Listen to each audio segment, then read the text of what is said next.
పాతకపోయిన వాళ్ళను మార్చేస్తున్నారు. ఏళ్లకేళ్లుగా ఒకే డిపార్ట్మెంట్లో ఉన్నోళ్లపై బదిలీ వేటు. తాజాగా 11 మంది ఐఏఎస్లను ట్రాన్స్ఫర్ చేసిన సర్కార్. Municipal special CS Aravind Kumar disaster management కు ఆయన స్థానంలో దానకిషోర్ హెచ్ఎండిఏ కమిషనర్ గాను అదనపు బాధ్యతలు.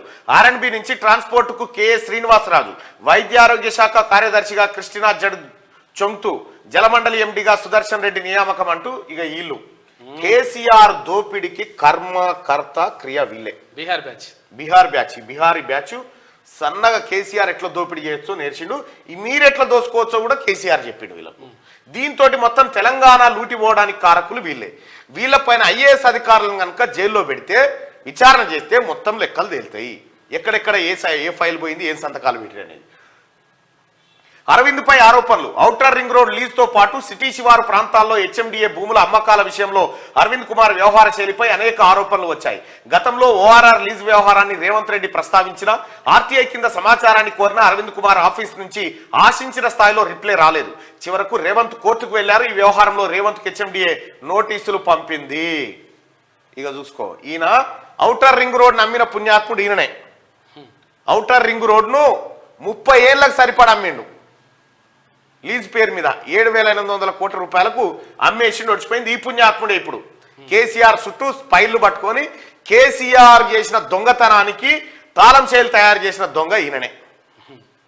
ఇంకా ఈయనకు పోస్టింగ్ కాదు కదా, ఇంకా ఏది ఇవ్వకూడదు. ఫస్ట్ ఇలా పైన ఎంక్వైరీకి ఒక కమిషన్ వేయాలి సిట్టింగ్ జడ్జితో. ఈ బిహారీ ముఠ పైన ఒక ఎంక్వైరీ కమిటీ వేస్తే మొత్తం లెక్క తేలుతుంది. పరిపాలనలో సంస్కరణలపై కాంగ్రెస్ సర్కార్ దృష్టి పెట్టింది. వివిధ శాఖల్లో ఏళ్లకేళ్లుగా పాతుకుపోయిన ఐఏఎస్లను బదిలీ చేస్తున్నది. గత ప్రభుత్వంలో కీలక శాఖలు దక్కని ఇన్నాళ్ళు లూప్ లైన్ లో ఉన్న అధికారులకు ముఖ్యమైన డిపార్ట్మెంట్లు అప్పగిస్తున్నది. ఈ క్రమంలో ఇటీవల కొంతమంది ఐఏఎస్లను బదిలీ చేసిన సర్కార్ ఇప్పుడు తాజాగా మరో 11 మందిని ట్రాన్స్ఫర్ చేసింది. ఈ మేరకు సిఎస్ శాంతికుమారి ఆదివారం ఉత్తర్వులు జారీ చేశారు. మాజీ మంత్రి కేటీఆర్ కు సన్నిహితుడుగా పేరున్న అరవింద్ కుమార్ పై బదిలీ వేటు వేశారు. ఈయన కొన్నేళ్లుగా municipal administration and urban development special chief సెక్రటరీగా, హెచ్ఎండిఏ కమిషనర్ గా, అదనపు municipal administration director and commissioner గా పనిచేస్తా ఉన్నారు. ఇన్ని శాఖలు కేటాయించారు. దోపిడికే ఈయన ఎక్కడుంటే అక్కడ దోపిడే. ఇలా దోపిడీ చేసుడు నేర్పిందే కేసీఆర్. విద్యాశాఖ ముఖ్య కార్యదర్శిగా వెంకటేశం. గత బీఆర్ఎస్ ప్రభుత్వంలో కీలక శాఖలు దక్కని ఐఏఎస్లో కొంతమందికి కాంగ్రెస్ ప్రభుత్వం ముఖ్యమైన డిపార్ట్మెంట్లు అప్పగించింది. ఎడ్యుకేషన్ ముఖ్య కార్యదర్శిగా బుర్రా వెంకటేశంను నియమించింది. ఆయనకు కళాశాల సాంకేతిక విద్యాశాఖ కమిషనర్ గా అదనపు బాధ్యతలు కూడా అప్పగించింది. అటవీ పర్యావరణ శాఖ ముఖ్య కార్యదర్శిగా వాణిప్రసాద్ నియమించింది. ఆమెకు ఈపీటీఆర్ఐ డైరెక్టర్ జనరల్ గా అదనపు బాధ్యతలు ఇచ్చింది. వైద్యారోగ్య శాఖ కార్యదర్శిగా క్రిస్టినా, జలమండలి ఎండిగా సుదర్శన్ రెడ్డిని నియమించింది. కాగా సీఎం గా ప్రమాణం చేసిన వెంటనే సీఎంఓ ముఖ్య కార్యదర్శిగా శేషాద్రి, ఇంటెలిజెన్స్ చీఫ్ గా శివధర్ రెడ్డిని రేవంత్ నియమించారంటూ బుర్రా వెంకటేశం గౌడ్ ఈయనను తీసుకుపోయి ప్రాధాన్యత లేని శాఖలో వేసింది. ఈ ప్రాంతం మీద ప్రేమున్న బిడ్డ, మంచి ఆఫీసరు, మంచి పేరున్నోడు, కింది స్థాయి నుంచి వచ్చిన బిడ్డ. ఆయనని పక్కకు పెడితే ఇప్పుడు కాంగ్రెస్ ప్రభుత్వం గుర్తించి ఆయనను ఎడ్యుకేషన్ డిపార్ట్మెంట్ కు బదిలీ చేసింది. ఎడ్యుకేషన్ ముఖ్య కార్యదర్శిగా, చీఫ్ సెక్రటరీగా ఆయన నియమించింది ఎడ్యుకేషన్ డిపార్ట్మెంట్ కు. సో ఆయన ఇటువంటి వాళ్ళ సేవలు వాడుకోలే.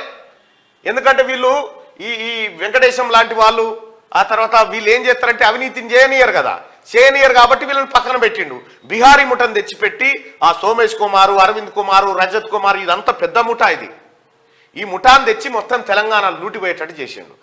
ఇప్పుడు వీళ్ళు వచ్చిర్రు. ఇప్పుడు వీళ్ళని గుర్తించింది కాంగ్రెస్ పార్టీ ప్రభుత్వం.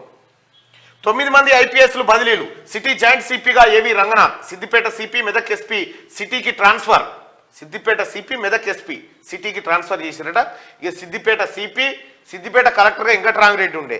ఏమనంటే కాలు మొక్కుడే కాళ్ళు మొక్కుడు, కాళ్ళ మీద వాడు కేసీఆర్ది. ఐఏఎస్లు ఐపీఎస్లు కాళ్ళు మొక్కే పరిస్థితికి వచ్చిరంటే ఈ ఎంత దరిద్రానికి దిగజారిందో చూడు. ఏమన్నా ఉన్నదా భూమి మీద?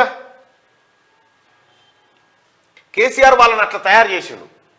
చాలా వెరీ డేంజరస్ పర్సన్ ఈయన, వెరీ డేంజరస్ పర్సన్. తెలంగాణలో ముఖ్యమంత్రి గారు రేవంత్ రెడ్డి గారు ఇతని పైన ఎంక్వైరీ చేయించండి. ఇతని పైన, సోమేష్ కుమార్ పైన, రజత్ కుమార్ పైన, ఈ బిహారీ ముఠా ఏదైతే ఉందో వీళ్ళందరి పైన ఎంక్వైరీ జరగాల.